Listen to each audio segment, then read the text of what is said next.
Good evening, and welcome to another quiet journey through the past.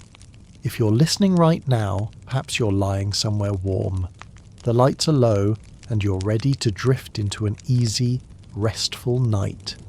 Tonight, we'll be exploring something quietly fascinating: the forgotten rules, strange customs, and little habits from centuries ago that we still, somehow, follow today.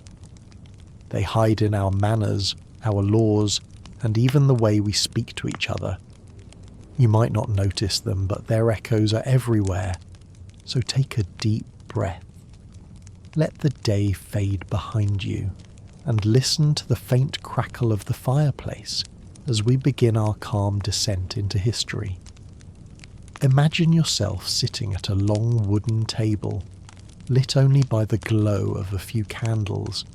It's the 13th century, and dinner is served not on porcelain plates, but on thick slices of stale bread called trenchers. People speak in low voices, because raising one's tone too high was considered almost animal-like. Every action, how you sit, where you place your spoon, and whether you used your left hand was a small reflection of your inner character. Many of the table manners we know today come directly from these early social codes. When you keep your elbows off the table, you're echoing a rule meant to prevent swordsmen from accidentally knocking over their neighbours' drinks.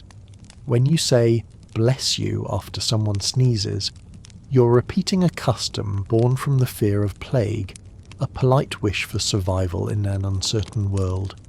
Even the handshake, that casual gesture, was once a quiet sign of peace, a way to show that your sword hand was empty. A handshake meant, "I come to you without harm." Soft wind through an open medieval hall. Fire crackles. These habits linger not because they matter now, but because they once did. And habits born in fear or in respect are the hardest to forget. So as you sit there tonight, perhaps under a blanket, perhaps slowly feeling your eyes grow heavy, remember that each quiet movement you make is part of a rhythm much older than you. The rhythm of people trying, through rules and rituals, to make sense of living together. The fire fades a little now. You can hear the wind sighing outside, gentle, persistent, like time itself. As you listen, you might think of all the tools you use today: a fork, a chair, pen. Things so ordinary you never wonder where they came from, but most of them were imagined long ago. The fork, for instance, was once considered sinful. When it first appeared in Byzantium, some church leaders called it an insult to God's design. After all, why use metal prongs when he gave us fingers? Centuries later, it became a symbol of refinement, a tiny shift that changed the very act of eating. The humble pillow, born in ancient Mesopotamia. The earliest versions were carved from stone, a resting place for the head of someone who could afford comfort. Soft pillows came later, stuffed with reeds or feathers. Now, one rests beneath your own head, a direct descendant of that first ancient invention. And the concept of a week 7 days, cycling endlessly, came from Babylonian astrologers who linked each day to a celestial body. We still follow it, even though few remember why. The things we call modern life are stitched together from the remnants of forgotten ages.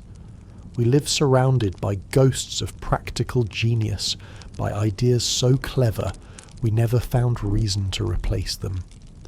There's a kind of quiet humour in old laws, rules made for worlds that no longer exist, yet somehow still written down, like whispers carved in stone.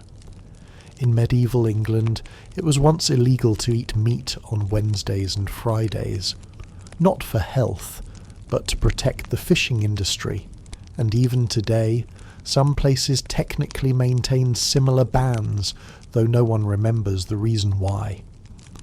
In Scotland, it's still legally permissible for a pregnant woman to relieve herself anywhere she chooses, a leftover from a time when long dresses and crowded streets made such allowances necessary. And in some old American towns, laws remain forbidding the tying of horses to public lampposts, though the horses are long gone and the lamps are electric. These laws are like fossils, evidence of minds trying to control chaos to write order into the daily storms of human life. You can imagine the council halls, the candlelight, the slow scratching of quills on parchment. Men and women who believed that by writing rules they could shape the future. They were right, in a way. Even now we're still shaped by their ink. Every era has its stories. Some we've long since proven false, yet they remain, woven into our culture like quiet lullabies. You've heard that people in the Middle Ages thought the earth was flat. They didn't. Most educated people knew it was round, but the myth persists because it feels simple, like the kind of story a sleepy mind can hold on to. Or that Vikings wore horned helmets. They didn't either, but the image endures, because it's too vivid to let go. We prefer the legends to the truth sometimes. They comfort us the way dreams do. Not because they're real, but because they make the world feel a little more magical. So tonight, let those myths rest beside you. Let the falsehoods of the past become gentle shadows, soothing and strange. The truth, after all, is rarely as beautiful as the stories we invent. And so, our journey through quiet echoes comes to an end. You've wandered through old laws, ancient tools, and myths that still breathe beside us. Time, it seems, doesn't pass as cleanly as we think. It folds, softly, and the past seeps through. As you drift towards sleep, remember that even the simplest parts of your day are heirlooms of forgotten worlds. Let them fade now. The rules, the stories, the endless turning of history's wheel. Just the sound of the fire remains, and the calm certainty that you are safe and still. Good night, and sleep well.